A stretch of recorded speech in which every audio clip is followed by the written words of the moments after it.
Hi, family. This is day 8 of reading the Bible together in a year, and today we're covering Genesis chapters 26 through 28. Now, yesterday we saw Abraham's servant go to Abraham's homeland and get a wife for Abraham's son Isaac. Her name is Rebekah. One of the special things about Rebekah is her incredible hospitality at the well for Abraham's servant.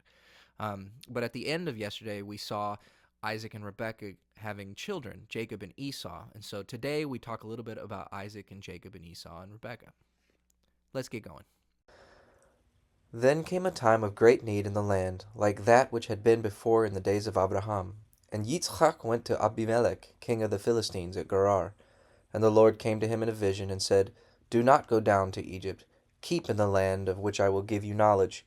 Keep in this land, and I will be with you, and give you my blessing. For to you and to your seed will I give all these lands, giving effect to the oath which I made to your father Abraham. I will make your seed like the stars of heaven in number, and will give them all these lands, and your seed will be a blessing to all the nations of the earth, because Abraham gave ear to my voice, and kept my words, my rules, my orders, and my laws. So Yitzchak went on living in Gerar, and when he was questioned by the men of the place about his wife, he said, She is my sister, fearing to say, She is my wife. For he said, The men of the place may put me to death on account of Rivkah, because she is very beautiful. And when he had been there for some time, Abimelech, king of the Philistines, looking through a window, saw Yitzhak playing with Rebekah, his wife. And he said to Yitzhak, It is clear that she is your wife. Why then did you say, She is my sister? And Yitzhak said, For fear that I might be put to death because of her. Then Abimelech said, What have you done to us? One of the people might well have had connection with your wife, and the sin would have been ours. And Abimelech gave orders to his people that anyone touching Yitzhak or his wife was to be put to death. Now Yitzhak, planting seed in the land, got in the same year fruit 100 times as much, for the blessings of the Lord was on him. And his wealth became very great, increasing more and more, for he had great wealth of flocks and herds and great numbers of servants, so that the Philistines were full of envy. Now all the water holes which his father's servants had made in the days of Abraham had been stopped up with earth by the Philistines. And Abimelech said to Yitzhak, Go away from us, for you are stronger than we are. So Yitzhak went away from there, and put up his tents in the valley of Gerar, making his living place there. And he made again the water holes which had been made in the days of Abraham his father, and which had been stopped up by the Philistines. And he gave them the names of which his father had given them. Now Yitzhak's servants made holes in the valley, and came to a spring of flowing water. But the herdsmen of Gerar had a fight with Yitzhak's herdsmen, for they said, The spring is ours. So he gave the spring the name of Esek, because there was a fight about it. Then they made another water hole, and there was a fight about that. So he gave it the name of Sitnah. Then he went away from there and made another water hole, about which there was no fighting. So he gave it the name of Rehoboth, for he said, Now the Lord has made room for us, and we will have fruit in this land. And from there he went on to Beersheba. That night the Lord came into him in a vision, and said, I am the God of your father Abraham. Have no fear, for I am with you, blessing you, and your seed will be increased because of my servant Abraham. Then he made an altar there, and gave worship to the name of the Lord. And he put up his tents there, and there his servants made a water hole. And Abimelech had come to him from Gerar with Ahuzath his friend, and Phicol the captain of his army. And Yitzhak said to them, Why have you come to me, seeing that in your hate for me you sent me away from you? And they said, We saw clearly that the Lord was with you. So we said, Let there be an oath between us and you, and let us make an agreement with you, that you will do us no damage, even as we put no hands on you, and did you nothing but good, and sent you away in peace. Now the blessing of the Lord is on you. Then he made a feast for them, and they all had food and drink, and early in the morning they took an oath one to another. Then Yitzhak sent them away, and they went on their way in peace. And that day Yitzhak's servants came to him, and gave him word of the water hole which they had made, and said to him, We have come to water. And he gave it the name of Sheba. So the name of the town is Beersheba to this day. And when Esau was 40 years old, he took as his wives Judith, and the daughter of Beeri the Hittite, and Basemath the daughter of Elon the Hittite. And Yitzhak and Rivkah had grief of mind because of them. Now when Yitzhak was old, and his eyes had become clouded, so that he was not able to see, he sent for Esau his first son, and said to him, My son. And he said, Here I am. And he said, See now, I am old, and my death may take place at any time. So take your arrows and your bow, and go out to the field, and get meat for me, and make me food good to the taste, such as is pleasing to me, and put it before me, so that I may have a meal, and give you my blessing before death comes to me. Now Yitzhak's words to his son were said in Rivka's hearing. Then Esav went out to get the meat, and Rivka said to Yaakov her son, Your father said to your brother Esav in my hearing, Go and get some roast meat, and make me a good meal, so that I may be full, and give you my blessing before the Lord before my death. Now, my son, do what I say. Go to the flock and get me 2 fat young goats, and I will make of them a meal to your father's taste. And you will take it to him, that he may have a good meal, and give you his blessing before his death. And Yaakov said to Rebekah his mother, But Esav my brother is covered with hair, while I am smooth. If by chance my father puts his hand on me, it will seem to him that I am tricking him, and he will put a curse on me in place of a blessing. And his mother said, Let the curse be on me, my son, only do as I say, and go and get them for me. So he went and got them, and took them to his mother, and she made a meal to his father's taste. And Rivkah took the fair robes of her oldest son, which were with her in the house, and put them on Yaakov, her younger son.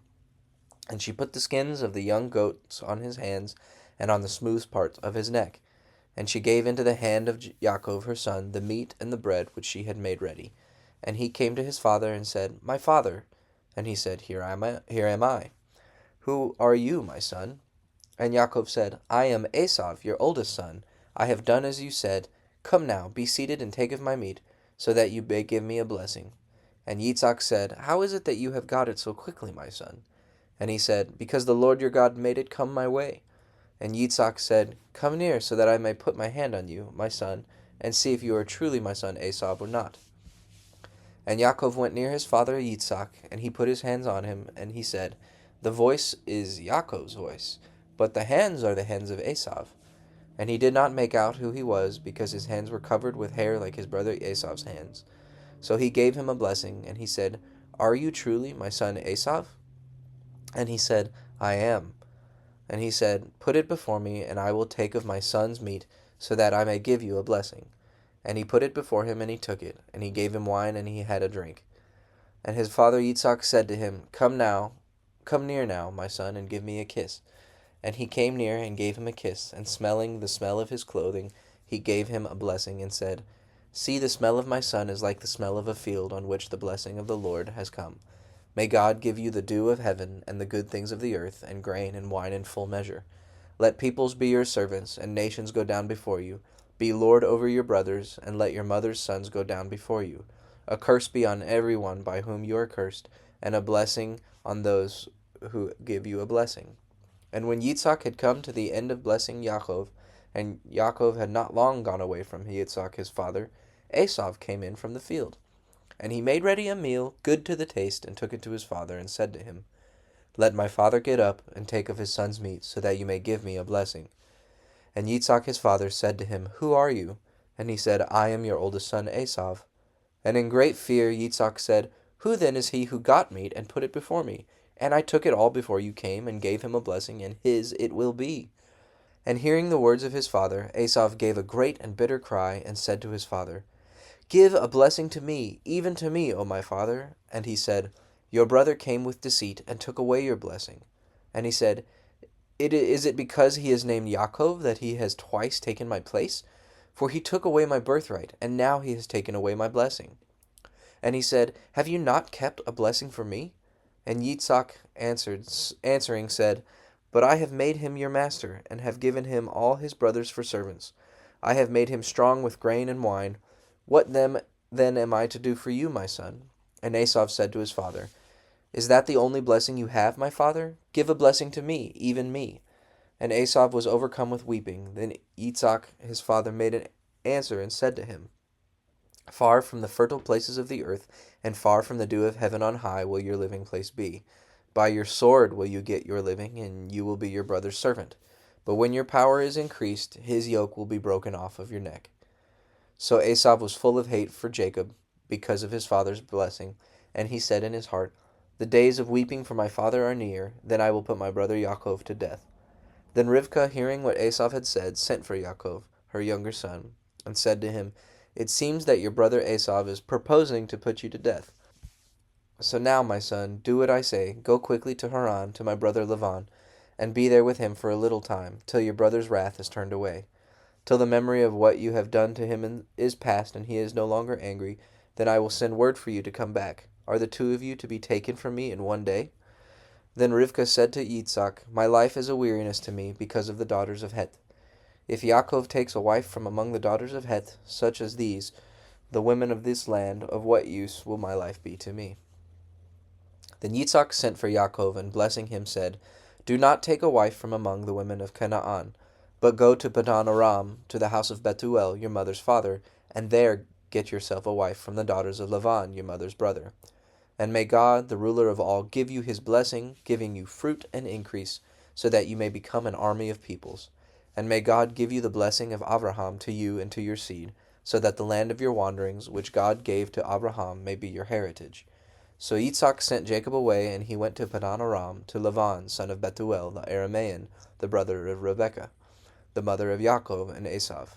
So when Esav saw that Yitzhak had given Yaakov his blessing, and sent him away to Padan Aram to get a wife for himself there, blessing him and saying to him, do not take a wife from among the women of Canaan, and that Yaakov had done as his father and mother said, and had gone to Padan Aram, it was clear to Esav that his father had no love for the women of Canaan. So Esav went to Ishmael and took Mahalath, the daughter of Abraham's son Ishmael, the sister of Nebaioth, to be his wife in addition to the wives he had.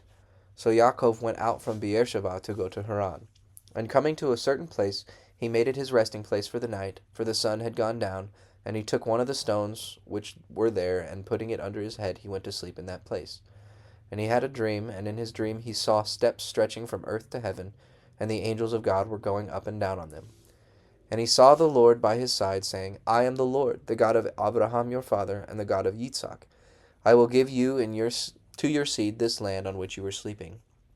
Your seed will be like the dust of the earth, covering all the land to the west and to the east, to the north and to the south. You and your seed will be a name of blessing to all the families of the earth. And truly I will be with you, and will keep you wherever you go, guiding you back again to this land, and I will not give you up till I have done what I have said to you. And Yaakov, awakening from his sleep, said, truly the Lord is in this place, and I was not conscious of it.